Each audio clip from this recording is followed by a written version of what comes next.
What's good, everybody? Thanks for tuning in to another episode of Over Quota. Please subscribe, rate, and review if you haven't already. And like always, the J. David Group, which is my company, is sponsoring this episode. We help recruit today's go-to-market teams that will lead the next generation of unicorns. And like I've been saying lately, you can't build unicorns if you don't have the goats. Email me, web@thejdavidgroup.com, so I can introduce you to someone who will take great care of you.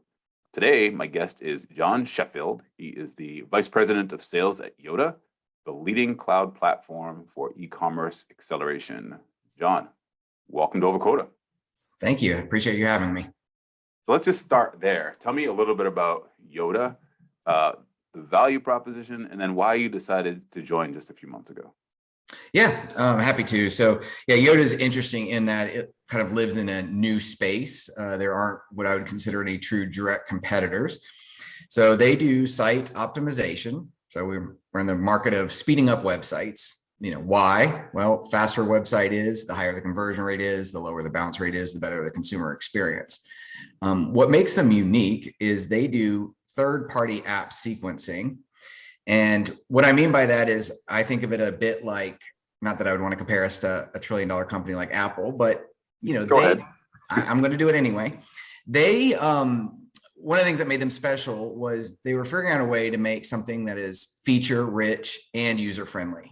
And those traditionally have been kind of diametrically opposed forces.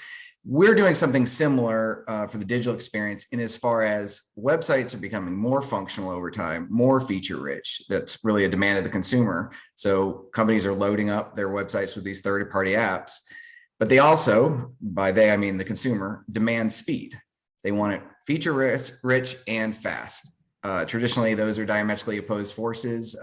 I think Yoda is the one that's positioned to be able to kind of marry those two, reconcile the two, so that you can have your cake and eat it too, so to speak. And I'm assuming, well, maybe not, but as you were evaluating your opportunities, product differentiating and really a product where you think could dominate the marketplace was one of the reasons why you decided to join, I presume, right, over some of the others. Yeah, that's right. So one of the things I look for always is it a nice to have or a need to have? And Yoda is moved, I would say, to a need to have over a period of time where the amount of third-party apps that are bogging down a website has grown and continues to grow. So I always like to know that the problem is growing over time. And then, that's certainly, I guess that's probably the driving factor, what I look for. The secondary one is the value proposition. Is it simple enough? If I can grasp it quickly, that means my customers can grasp it quickly. It means it can be articulated by them. And actually, more importantly, they can articulate it internally in the meetings that we will not be in. So what was the vision then? Obviously, the position was open for one reason or another.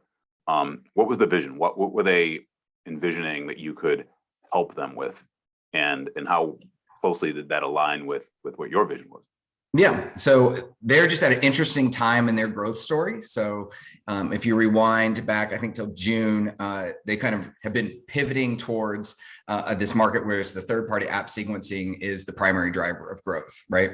So they needed to put a lot of different components in place simultaneously. So they made, investments in the go-to-market strategy. So you're thinking of the marketing team. We have a relatively new CMO. In some of the demand gen activities, in product and product strategy, in sales. So I was just one of the key components brought in to take a company through that kind of hyper growth mode. There's kind of like the no man's land after you get past that $20 million mark, and we're on the rocket ship. So I'm brought in to be a part of that growth journey. My experience for the last 9 years has been with a company named Bizarre Voice, for those that are familiar, but they're a ratings and reviews platform. They're quite ubiquitous and they are certainly the industry leader, but I got to be with them through their period of growing north of 100 million on to, I don't know, 400 million probably at this point.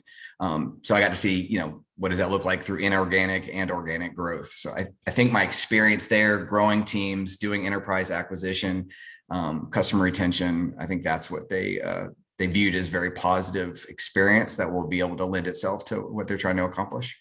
So with that said, how do you go out and do that, right? In other words, are you bringing a playbook that you built from Preserve Voice over there and implementing that and adapting that wherever needed currently now at Yoda? Just what does that look like mechanically for you?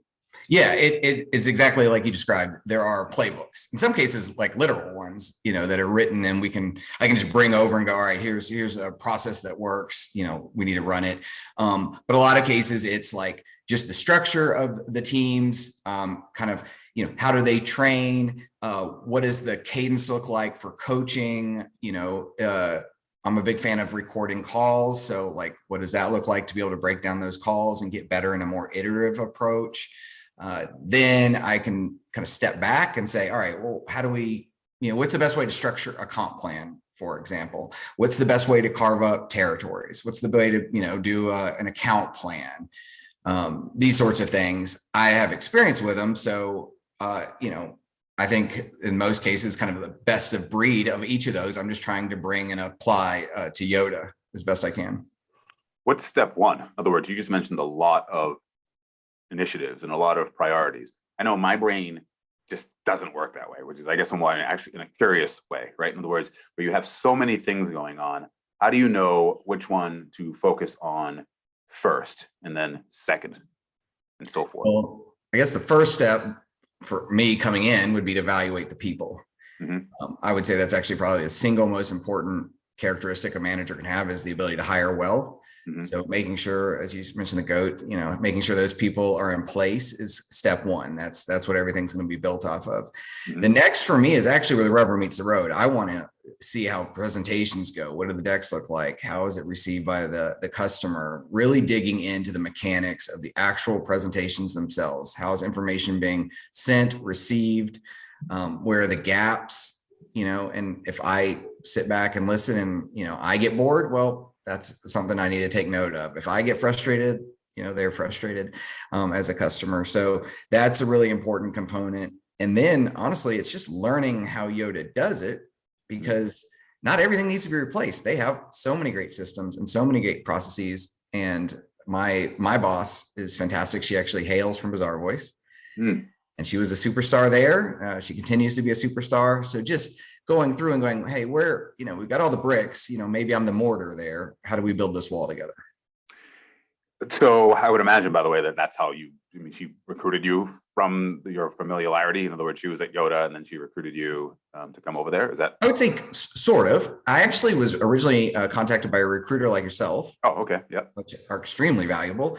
Yep. And he let me know that Cheryl, my current boss, was over at Yoda, and she was such a superstar and so great at her job. Anytime a person like that is at a company, there's a reason. So that's what piqued my interest in the Yoda. And then it was, as I mentioned, the value prop was easy to understand. They were at the right point in their growth story. The problem that they were solving was big and growing, these sorts of things.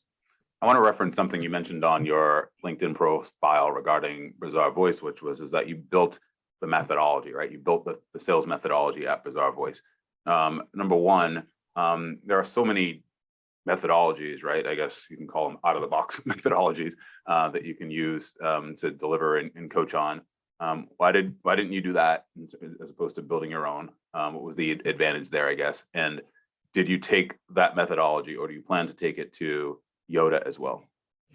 It's a great question. So the reason I built it was we were facing at Bizarre Voice a very particular problem, which was, if you rewound 10 years earlier, there was essentially one product that they were selling, right? And that's something we had done for a long time and we had mastered, more or less. The problem is, their product portfolio began to grow. They started doing acquisitions. The product team was turning out new products. So suddenly we had ourselves facing the problem of, we had a platform or a suite of products for the first time versus kind of a singular product. And our competition was growing and they were becoming more savvy and they were better sellers. So we had to move away from what might be traditionally thought of as a product sale. I don't think that was a war we were going to win. And we had so many products. I think we had like 30 sellable products by the end of my tenure there, that you just couldn't live in the product selling world. You needed to really pivot to a solution selling model, right? I would say the other problem is our jobs had just gotten too complicated. A seller, kind of in real-time combat, it is very difficult to keep track of everything you're supposed to cover. You're trying to actively listen. You're thinking of what you're going to say next. You want to make sure you're checking all the boxes. It's just a lot to do. So I wanted to simplify their job. So I structured a methodology that is designed so that the North Star is always what is the goal of the client. That's what drives everything that we do. And once we truly understand the goal, not the objective they're trying to achieve, but like, what is the end goal that is valuable in and of itself? Then we can align our solution to it and spend more of the sales cycle connecting the dots, going, hey, this is your ailment. I'm your doctor. Here's the medicine I'm prescribing, and here's why it'll work. That becomes the conversation. So to my point earlier about simplifying their job, a seller's job is now primarily to find what that goal is and then attach our solution to it. We do it with a very specific methodology that's easy to grasp, easy to train new sellers on. And as an added benefit, we collect a lot of great information that we then pass downstream so that our client success folks can, when they're doing their QBRs or they're running their strategy sessions, they have an understanding of what the client looked to accomplish in the first place. Why did they buy our product? Why did they use our service? So there are a lot of ancillary benefits as well, but the overarching, goal was always to work around what the customer's goal is, their problem is we're trying to solve, and then explain how we can solve it. As you went from a single product sales motion, so to speak, to a platform sales motion that is more strategic and solution oriented, what did that look like in terms of the development of your people? In other words, did you need to upskill the current team? Did you need to bring on new people that had a different set of skill set that would work better with that? Tell me how that worked. Yeah, we certainly had to up level or at least change some of the sales motions of the folks we had in seat. And then when we needed to hire, it was kind of for a different model. Mm-hmm. In the past, sure, could one person, handle an entire conversation, know all the ins and outs of the product, the objection handling, the value proposition, all that was doable. But as the product portfolio grew, it wasn't feasible to expect one person to have knowledge and be an expert in all of those different fields. So you have to pivot towards more of a team selling approach, or having a pod. And then we even had peripheral sales teams that we'd bring in. So a kind of a SME system, if you will. Mm-hmm. And that means the AE or AD needs to be more of a quarterback than ever before and less of a pitch person. Mm-hmm. And I'm speaking as a person who loves the pitch. So it breaks my heart a little bit to say that, but I think the modern approach is going to center around the seller being almost a project manager that has a deep understanding of kind of human dynamics, corporate dynamics, business acumen, the product, et cetera. What did that look like from a delivery perspective in terms of whether it's at Bazaar Voice or Yoda now, when you have the methodology, what you want your sellers to be doing every step along the way in the process. How are you teaching that? In other words, what does that look like? You're obviously listening to calls. Give me a sense of what else that looks like. Yeah, a couple of lessons learned from there. So when we rolled it out, I think that was probably my greatest wake up call of just how difficult it is to change the behavior of any group, organization, certainly of sellers. They tend to be, entrenched with old habits. There's, I think, an inherent belief of what worked yesterday will work tomorrow. I do not ascribe to that belief. So getting them to change their behavior was extremely difficult. That was kind of wake up moment one. Number two was it was going to be an ongoing conversation. It was not going to be some rollout from on high. Everybody immediately falls in line. It never needs to be discussed again. So we did the big training and I did kind of a road show with each team. But it became a part of our, kind of standard operating procedure on a daily basis to talk about this and to kind of reinforce it. So that was a big part of it. And then the third part was you need leadership buy-in. If you don't have, your CRO, CEO, all your VPs constantly, reiterating and frankly hammering home the importance of this and that this is the new world order, then it won't take root. And then, we joke here, I live in Texas, and it's, a lot of these initiatives are like the weather in Texas. You wait 20 minutes and it's going to change. Well, if people have that attitude, it's hard for them to discern when something matters or doesn't. When it's a true, like, this is now your new universe is going to be centered around this. They hear that a lot, right? So how do you get that to be separated? It's repetition from leadership. A couple of follow-up questions that I have there. The changing of behavior. Yes, that's hard, right? Presumably you did it successfully at Bizarre Voice. Presumably, you may need to do it at Yoda. Mm-hmm. So is it just the repetition of the same mission, the same message that penetrates over time, and therefore habits change, behaviors change, or what else? Is there something else to it? Tell me a little bit about that. Yeah, I actually took a little bit of a different approach. I actually got on calls and did it. I would open up the call with a certain framing that I thought would be advantageous. I would record it, and the call would go well, hopefully, and then we could send out snippets of different recordings and say, look, this is actually how we envision you using this. And sometimes just seeing examples or hearing examples of it is what it would take for them, sellers, to get their heads wrapped around. Okay, this is what it looks like in practice. This is no longer a training document with a couple bullet points. This is reality. And they also know that I was willing to put my money where my mouth was. I wasn't just going to roll out some methodology and, kind of cross my fingers. I was willing to take it out into the field myself and test it, right? What hits, what doesn't. I'm an innovative person. Naturally, I think most sales folks are. And that means you need to be willing to fail fast, fix it.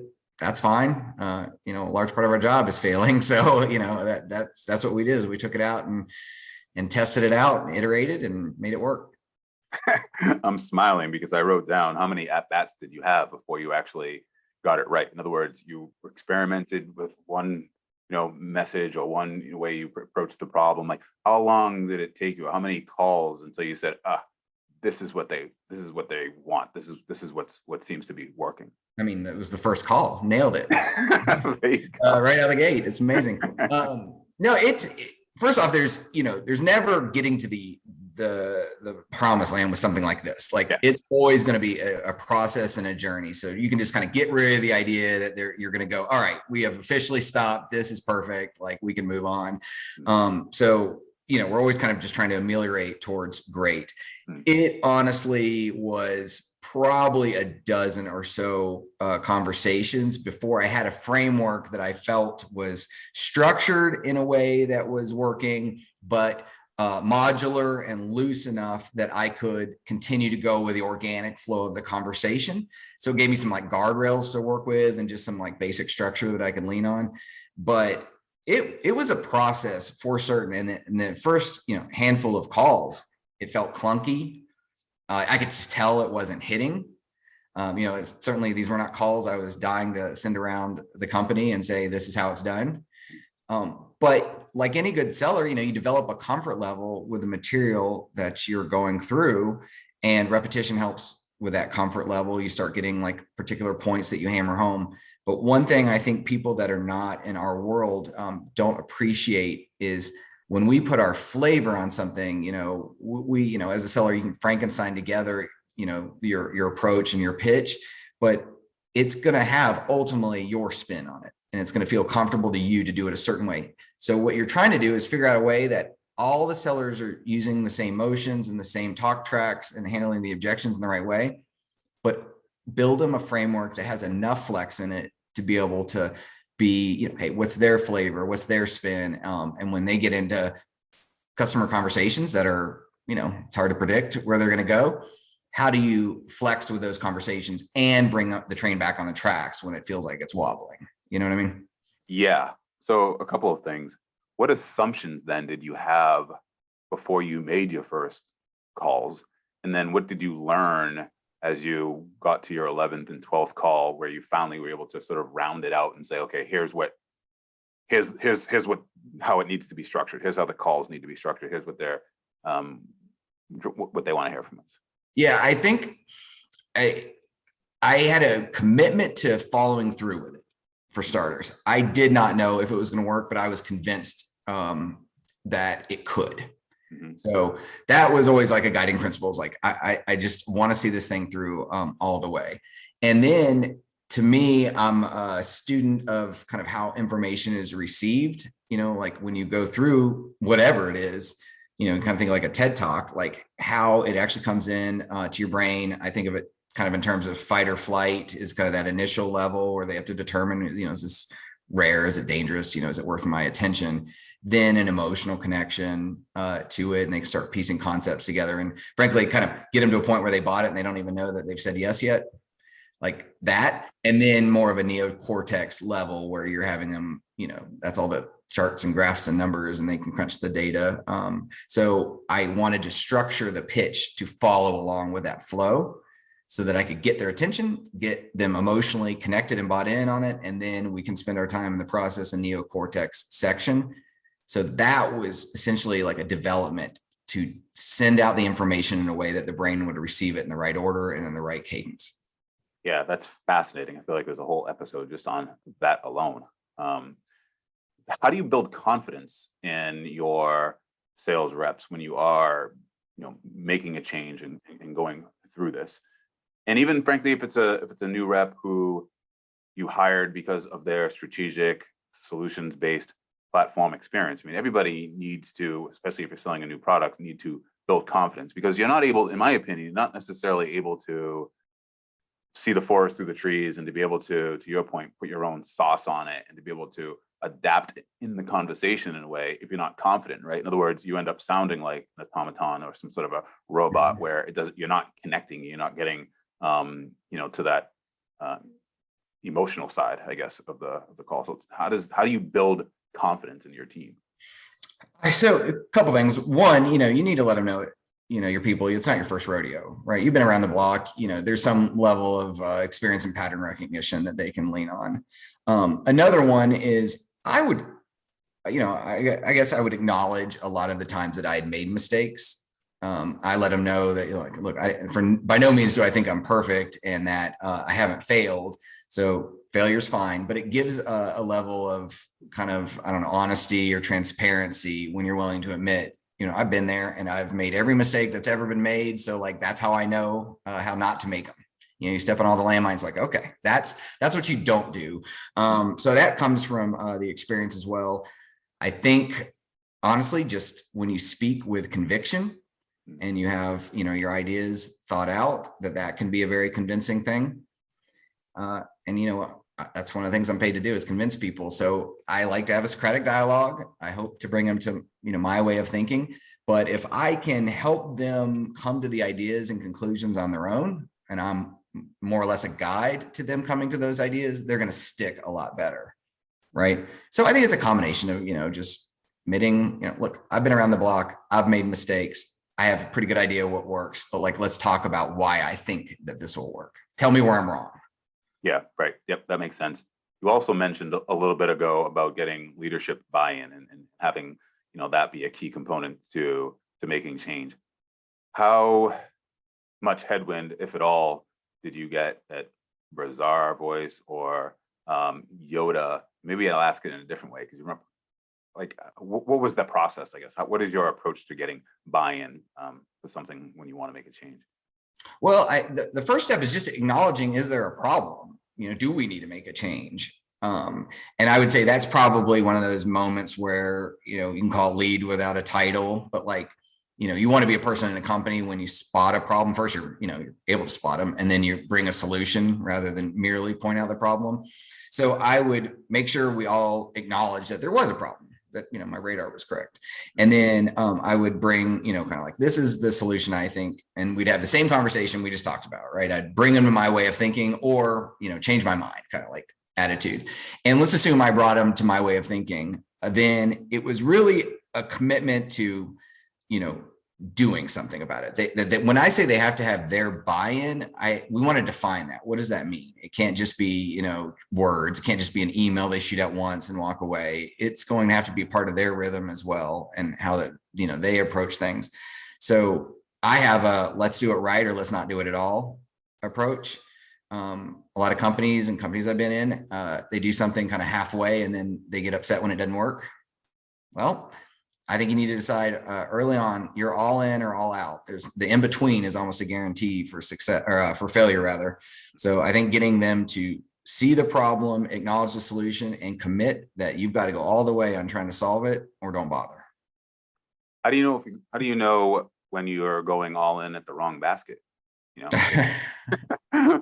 You learn the hard way. No, I think, these companies are filled with just so many smart folks, so many smart people. And there's almost a certainty that you will not be the smartest person in the room. So if you can get, kind of these big brains, put them together and then hash through the problem and the solution, you kind of triangulate the plan throughout that group. And usually the output of that, if you have the right people together, is going to be a pretty darn good idea. Mm-hmm. It's rare that it is an abject failure. But the key is you don't want 20 people in that room. Decisions don't get made in a room with 20 people. They need 4 or 5 or even fewer. So it's getting those right people that are open-minded, that are able to give feedback constructively, are able to take feedback, properly, not be too thin-skinned about things. And then you just learn through your time at a company, the people that are really good at that sort of thing. I still have a few that when I have some ideas, it's just like, hey, let's go to lunch. I just want to bounce this off you. Tell me if I'm way off base on doing X, Y, and Z, because I like trying to do some bold things.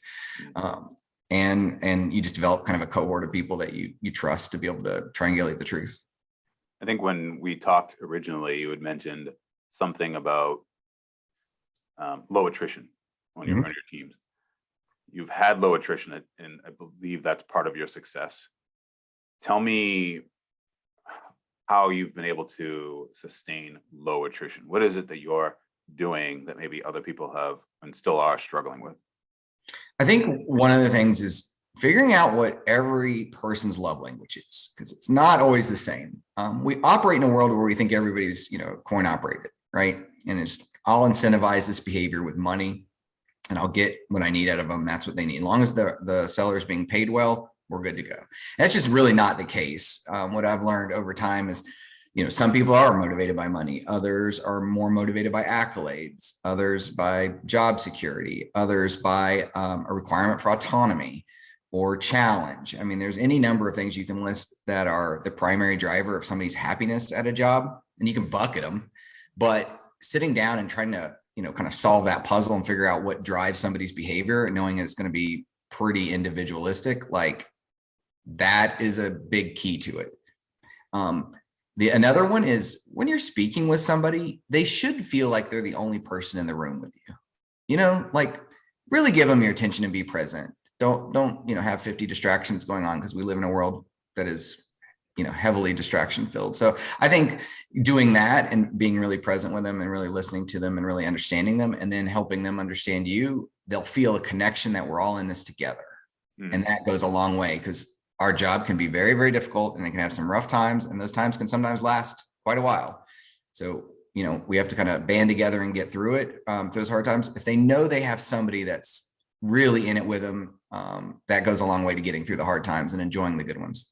And it's one of the things you said too as well, which is it's not just about having a weekly one-on-one meeting and walking through the pro forma type stuff, but you're having ongoing conversations with them, whether it's just picking up the phone and calling, maybe it's a Slack message during business hours, something like that, right? Where it's not just you laying out something, putting out your directives and then saying, all right, I'll see you next week and tell me what the results are. That's right. It's a flow of communication that it is unbroken. I mean, it feels constant. And I don't mean that in a bad way. It's not that they're getting, a call from me at 10 at night or on a weekend. I actually time delay email communication on weekends specifically so they don't see my name pop up on a Saturday or Sunday. But they know that at any moment they can Slack me or give me a call, and I'm happy to have that discussion and vice versa. But I break down the notion that there have to be these set times. Like, sure, we have our one-on-one and we have our team meetings, et cetera, but like that is not the sole place that you would be able to bring feedback or get help. It's constant. So they'll get pinged throughout the day by me, vice versa. And frankly, I have an expectation between them and their BDR, them and their SE or SC, them and people that are handling delivery or contracts, or you name it. The constant communication flow is extremely important. And we live in a connected world. We should be able to pull that off. I remember I don't know which book it was. I'm not sure if it was the guy that started FedEx Kinko's or what, one of those books, but they talk about managed by walking around, right? And that's pretty much what you're describing, which is that it's not just a unilateral kind of a thing or a point of sale, I guess, if you will. Right. But it's constant, it's ongoing, it's omnipresent. And therefore you can have those organic conversations that might come up where, you might learn something about one of the members on your team and say, oh, okay, like she's motivated by something, right? Like whether it's job security or money or whatever it might be, right? Where you might not have picked that up in a traditional sort of one-on-one, and even maybe frankly coming out and asking, so what motivates you, right? It's just one of those things. It just sort of please describe. Yeah. Right. No, I think that's right. I've actually worked at companies where, maybe the CRO or somebody, relatively high up doesn't even make an appearance inside the area, where the sales force is collected in the building. And you basically would see them on video, or you'd see them, quarterly or at an all hands, what have you. But otherwise, they would never, come and actually go on the roads with you and talk to you and having those hallway conversations and just be seen. They always kind of had a better than feel to them. But those conversations that happen in the hallway or on the row and just being seen and walking up and down and chatting, like the value of those, albeit hard to measure, is absolutely critical. Like that's how relationships are built. That's how that's how trust is built. And once you build that trust, like the insights start flowing, that you don't actually have to ask, what motivates you. You will hear about it. But to do that, you have to be out there. You have to be seen. You have to be a part of the conversation. My nightmare is for there to be a conversation like text chain or Slack channel or whatever, where they're open with each other as sellers, but they're terrified that I would ever find out about it. Yes. Right. I want it to feel like I would say it to John's face, no different than I would say it to a fellow seller. That's when it feels transparent, open, and safe. I was talking to a sales leader yesterday who told me that, his company had made some cuts recently. They cut a lot of the leadership team, and he was really the only leader that was left. Right. And and when I asked him how they made that choice, he said, well, they spoke to our reps individually and said, tell me about, this person, and, who would you, how do they, what's their management style? Are you comfortable with them? Like just all kinds of just, questions to figure out who we should keep. And so they decided to keep this person because of what you were just describing, because he said that, the CRO and a VP of sales, he's a director of sales that just got elevated. But it was, he was more of a servant leader like you're describing. And really, or I guess in sports, they'll call it a player, what do they call it? A player coach. Yeah, coach's player or whatever. Yeah, exactly. And so he, really exhibited that, which is why they kept him. So what you're saying certainly resonates with that for sure, Yeah. I think just modeling the good behavior and good attitude goes a long way. But what makes a good employee or a good leader is not one thing. It's 20 things. It's stuff that's hard to measure, stuff that's easy to measure. And if you operate that way and, people that work with you or for you, like, pick that up, it becomes clear that your value to the company goes far beyond just your numbers. And I know sales loves to boil us all down to numbers, and that's extremely important, but I wouldn't even rank hitting quota or going over quota. I wouldn't even rank that necessarily as the number one thing I look for in an employee, right? So it's all those components, all the intangibles, they all add up. And that's what comes out when you do a skip level, or they're doing, like you said, evaluating, talent, or doing some sort of, 9-box review of people. Mm-hmm. Those elements are going to matter when it comes down to it and your name comes up, when people are going to speak up on your behalf, or maybe be a detractor. It's not just numbers. So how do you mentioned the soft skills, if you will, beyond the quota, right? What are those? What are you looking for? Number one, as you're building a team, but then also, it sounds to me like culture it sounds cliche, but as I'm listening to you, one of the things that's coming to mind is culture, right? In other words, that you're building a culture of openness, of trust, of all of these things that really go to operating a successful sales organization. What are you evaluating? What are you looking for? And then what are you evaluating when you're interviewing new team members? And yeah, let's just start there. Yeah, I mean, I think you actually did a podcast on this, kind of what are the top 10 traits of a great seller. I think the number one, which hit right on it, was intellectual curiosity. It's the wake behind that boat of so many good things. If they're intellectually curious, if you start layering on, maybe self-accountable, great work ethic and grit, you've got a powerful force, right? But it all ultimately has to be powered by that intellectual curiosity. So that's something that I look for specifically. Also, I want to know they have a level of introspection. So they actually do, examine their own behavior, the way that they operate, get learnings, are able to admit when they're wrong about something, maybe not gloat when they're right. But somebody that can step back and think about themselves in that light can be very attractive. There are a few questions that I ask in interviews to get to kind of the granite of it. If you're interested, I can share some of my favorites. But I am. I am. I have to ask that follow-up question because I know there are going to be listeners like, okay, what's the question? Yeah, one of the questions I always ask is, if I were to speak to your boss, would he or she, and I asked, like, what are 3 words to describe you? What 3 words would I likely hear? And it's fun watching the gears turn as they think, because they're worried about saying something that could be considered negative, right? So they're trying to put their positive spin. So you can see their thought process. And then it's really fascinating what they hit on. And then usually they try to justify the word. This is why I picked X, Y, and Z, right? So getting them to say, these are the 3 words I would hear from a third party that knows better. Like, that's very, very fascinating. Another question I ask is, I acknowledge everybody's got a deficiency or a weakness, or as sales leaders love to call it, an area of opportunity, or euphemisms. What would you say your weakness is? Where would you like to be stronger? And you would be shocked by some of the answers. It helps in an interview process, because my favorite, I've had people that say, essentially, I'm not coachable. Wow. Yeah, you're like, well, that's good to know in the interview. That saves us a lot of trouble. But just hearing what people see in themselves that needs to be strengthened is fascinating. Right. So let me ask you this then. One position, somebody might be weak, and they might acknowledge that that's their weakness for one role, but in another role, that might be perfectly fine to be weak in that role, right? Depending on what the team is, what the organization is, and all that stuff, right? So I guess the question is that if I'm a candidate and I'm listening to this,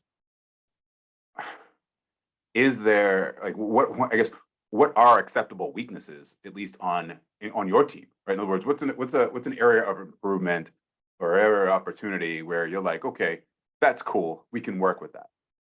And coachability is clearly not one of them, but yeah, coachability. I would sometimes they'll comment just on missing quota and the struggles they've had with that, and that it beats them down a little bit.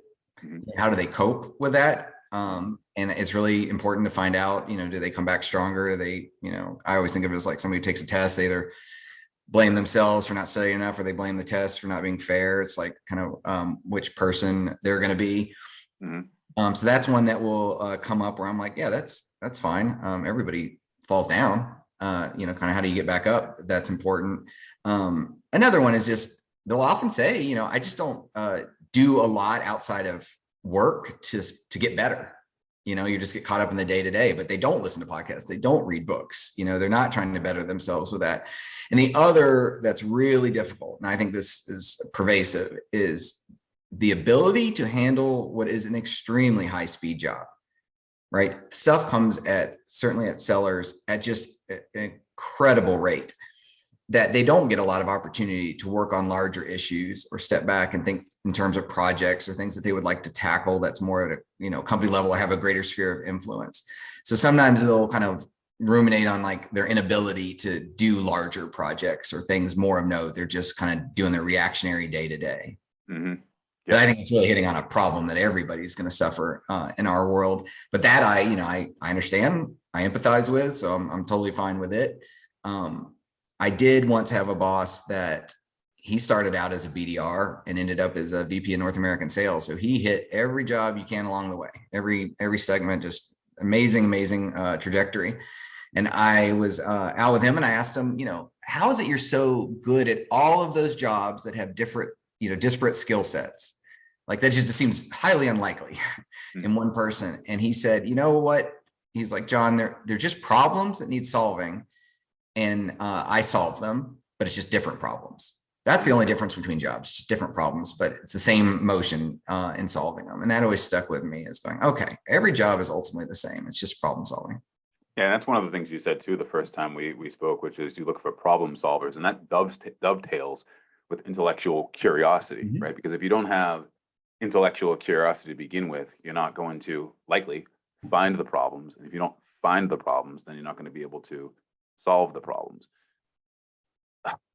How do you evaluate intellectual curiosity? Speaking to a candidate. I mean, isn't that the $1 million question?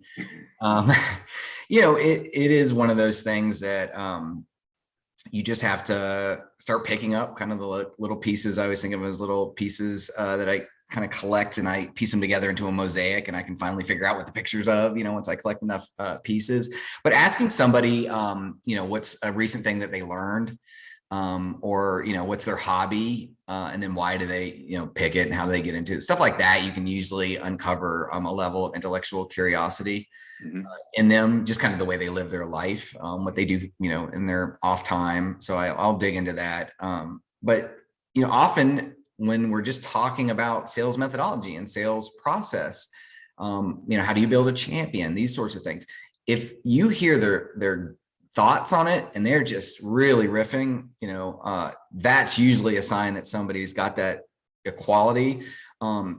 And I rather kind of approach it just like a child would, where I just ask, why this, why this, why this? And that's really the basis of intellectual curiosity, is that, 5-year-old that won't stop asking why something is until you finally get frustrated and you're like, it just is because it is. Like, that's enough of that conversation. But if you have an element like that and just kind of poke at whatever they're saying, you'll be able to see whether they have thought through it and they're intellectually curious pretty easily. I literally just had that same thing with my 7-year-old last night as I was putting him to bed. It was why about 7 times. And there was no real foundation to the whys after a while, so I had to shut it down. But but yeah, I mean, for sure. I think people who keep that with them certainly differentiators. One of the things that I've said recently is, and I posted about this at some point, if you want to check somebody's intellectual curiosity, is say something to the effect of, okay, John, we have 30 minutes to this. I left 30 minutes for this discussion. Obviously you've learned a little bit about this opportunity from the recruiter, or looking at our website. What questions do you have for me? And I expect to use all 30 minutes. So go ahead. Right. In other words, so at that point, what you're looking for is, are they intellectually curious? In other words, how many questions can they ask and really do it in a thoughtful way? Do they have business acumen? Right. Are they listening? Because if they're listening, they should be able to ask follow-up questions to whatever it is that you're answering. Great. By the time you get to that end of that 30 minutes, you'll probably have a really good sense of what their intellectual curiosity is. And you may not even have to ask too many questions beyond that and then schedule another interview to go deeper. But well, you're right. So I carve out time at the end of every interview to allow them to ask questions. But some group will say, hey, look, what's quota? What's the average sales cycle, length, kind of more tactical questions. Then you have another group that's like, tell me about your business challenges. What's the vision for the next 3 to 5 years? What's, the greatest challenge that you face? Describe yourself as a leader. Like, that's pretty telling when you start getting questions like that. You're like, okay, he or she is got that quality that I admire and look for. Right. And you can see the lights are on, right? They're like, okay, they're leaning forward and they're ready to go. Sure. That's right. You mentioned, overcoming setbacks of some sort. How do you do it? Like, how do you, when you've been knocked down, you've had a tough month, day or whatever, like, how do you go and sort of say, okay, I have to push through this and get better for it and move on? That's actually really, really tough. And I think it's one of those things that is a skill in and of itself, Mm. is dealing with that kind of adversity and maybe even over a length of time. For me personally, it's like labeling it and going, all right, this is what is happening. I am in a hard moment in my year, my career. Like, let's just acknowledge that. And the reason it is knocking me down is because like it is bad. It's not my imagination. It's not, there are external factors at play. So I want to unpack those, how much are really on me, how much of them are external, like truly external. But, saying, hey, you know what, it's okay. If you're having a down day, if there are real reasons that you should be down, like it is a normal reaction. So I think acknowledgement and kind of labeling it for what it is really helpful. I've also seen really great sellers struggle, and I've seen really terrible sellers succeed. So it's not as easy as saying, if I'm struggling, I'm therefore bad at this. It's definitely not that clear cut. And, we all have that kind of imposter syndrome, or, feeling like we're a fraud and the other shoe's always about to drop. But over time, I have learned that you can struggle and it really is not an indication necessarily of your skills. And that gives you some comfort. And then the last thing I would say on it was, all I really want to know is, at the end of the day, can I look myself in the mirror and say, I did what I needed to do to accomplish this, regardless of the outcome? Like, that's not what I'm getting at. It's just, did I do the right things? And I can have some peace with failure if that's the case. Yeah, it's like looking at your behaviors around whatever it is, whatever the failure was or setback was, or the learning, right? However you want, whatever label you want to put on it. And then what were the activities within that? What about when you see someone struggling on your team, right? And they need to be picked up and encouraged. What does that look like? How do you go about doing that? I think the first thing is, they're all craving to find out where they are in your thinking, how you view them as their leader. Right. And they're trying to pick up every little nuance that they can as well, and intuition to try to piece that together. So sometimes it's just about being really upfront with, hey, this is a really, really tough time for you. I think you're doing all the right things. Here's why I think it's tough. Or, this is really, really tough. Here are all the things you're doing really, really well. Here are the areas I think if you improved, the ship would right itself. So just letting them know what you actually think about their performance. It's almost like they're crying out for like a high performance coaching session. And it's kind of that point that you can't always pick the time and put it on their calendar, 2 months in advance. You've got to like spot it when it happens. And those are the moments that they need a little encouragement, a little coaching. And, there are people that are struggling and maybe they aren't right for that role or the business. It's not a chance to drop the hammer on them, but it is a chance to be more transparent about their struggles and, kind of what the origins of them and what maybe they could do to correct them, and determine, is this the right place for you? Do you agree it's the right place for you? Because that's absolutely crucial. So I think just kind of picking those moments for good encouragement, transparency, and letting them know kind of what you think of them and their performance. I'm going to ask you one more question, then we'll get into the rapid fire 5 plus a bonus, which is simply speaking, we're talking about your ability, how you evaluate talent and building teams and all that. So naturally, I'll ask, are you hiring? If so, which positions, and how should folks go about reaching out to you? I am hiring. I have 2, I guess now, open positions for senior account executives. The best way is actually reaching out to one of our recruiters. And I'm sorry, I don't know if I provide information in some way, but that tends to work really, really well because I have inherent trust in the recruiters that we work with. Then the internal ones as well as the external, but really the internal ones, if they give you kind of the green light and say that this resume or I've spoken with them that looks like they have the right background, that gives them a huge leg up in my book. And I take an extra hard look, but really just, kind of like applying and working through the recruiter system does work really well. But let's be honest, it's a bit of a who you know world. So I would highly recommend anybody that is searching in general to look at their sphere of influence. Who do they know and who do those people know? That is probably your best way of getting into a company, is through a mutual connection. It is also better to cast a wide net meaning you're more likely to get into a company through acquaintances than close friends. So don't limit yourself to the kind of the close friend sphere. Think with a larger aperture than that. And that is actually going to be ultimately your most likely path to getting into a company is through an internal referral or some sort of recommendation. Yeah, and by the way, when you just by definition, close friends mean you probably don't have that many close. In other words, you have 200 close friends, then Yeah. how close can they all be, right? So you might have 5 close friends, and then you might have 20 acquaintances that might be able to help you. So to your point, yeah, that makes all the sense in the world.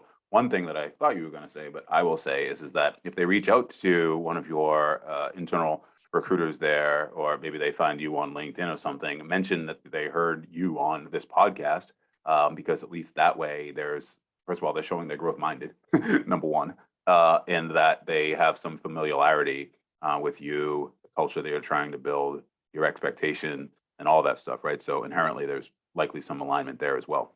Well, it actually does work really well. This is a true story, and this is recent. A woman reached out to me on LinkedIn, and we just happened to go to the same college, and she recognized that she was a graduate and we were alums. So she reached out to me and said, hey, as a fellow graduate, I went to Rhodes. Of Rhodes, I wanted to reach out and tell you, here's where I am in my career. I was hoping to apply for this position. Well, I immediately was like, yeah, like, let me help you out. Let me get in touch with a hiring manager, and I did it. And she was hired not that much long after, but it was just her initiative to go through LinkedIn, find something that we had in common, and make an argument why I should listen. Work like a dream. Yeah, that's fantastic. That's fantastic.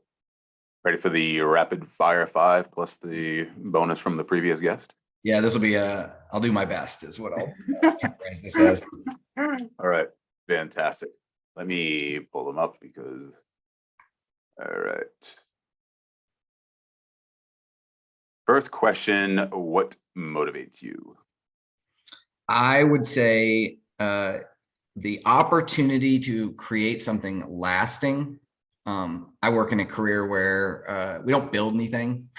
We don't, it's hard to look at our work and go, all right, that was me. So I get really motivated when I see an opportunity to build something. I mean, that more metaphorically, that will have an impact on other people's lives. And I could look back and go, I was a part of that, whether it be a company's growth story, whether it be a person that was able to accomplish something in their personal or professional lives. That motivates me.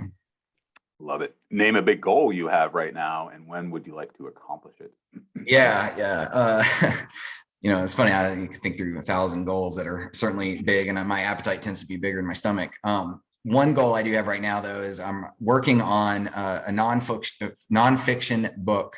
I've actually written as a hobby 6 fiction books. I just basically write them and shove them into a drawer. I've never done nonfiction, so it's essentially a memoir on my time in SaaS in Austin, Texas, which is kind of a hotbed for SaaS over these past 20 years, and just some of the crazy stories, that what it was like, that experience working in an industry that is full of characters.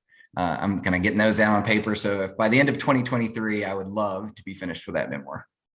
Wow, yeah, that's a book I want to read. So come back here and frankly promote it when it's done, and we'll make sure that other people are reading it too as well. But they have to read the Goats of Growth book first, which is the one I'm writing. That's right. What's your most preferred way to learn new information and to stay sharp? Well, this one's tricky over time, but podcasts is actually a really great method for learning new information. The challenge being like not everybody's driving a lot, and a lot of people listen to podcasts while they're driving. So I walk around the neighborhood and listen frequently just to get some fresh air because I work from home.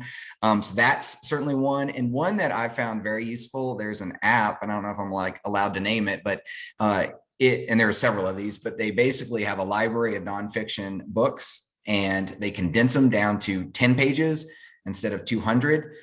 They have audio versions of them, so they're 15-minute listen. And I found those to be actually really useful to be able to consume very large amounts of information.